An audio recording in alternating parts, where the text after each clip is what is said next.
Playing it safe is the most dangerous thing you can do. Not dangerous like skydiving, dangerous like slowly running out of time, while telling yourself you're being responsible. Here's the thing nobody wants to say out loud. Avoiding risk is a risk. It's just one that doesn't announce itself. There's a cost to every risk you don't take. A real, measurable, compounding cost. And almost no one is calculating it. We obsess over the downside of action.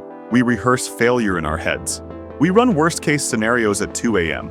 But we never, almost never, run the worst-case scenario of doing nothing.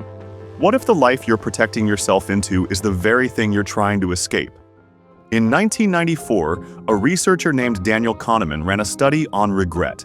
He asked people in their 70s and 80s one question: what do you regret most? The answer wasn't failures. It wasn't bad decisions. It was inaction. Over and over, the same answer.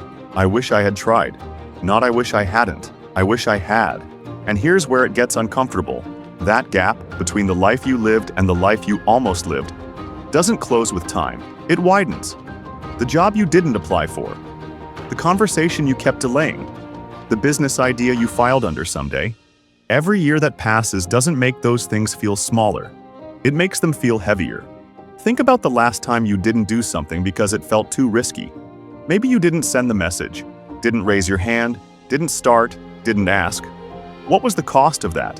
Not to your ego, to your life.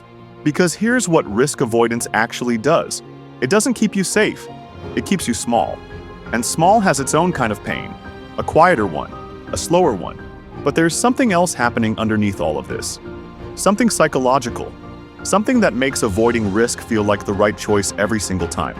And once you see it, you can't unsee it. It's called loss aversion. And it's not a personality flaw.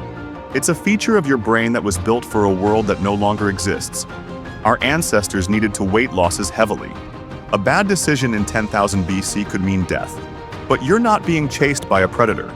You're deciding whether to send an email. And your brain cannot tell the difference.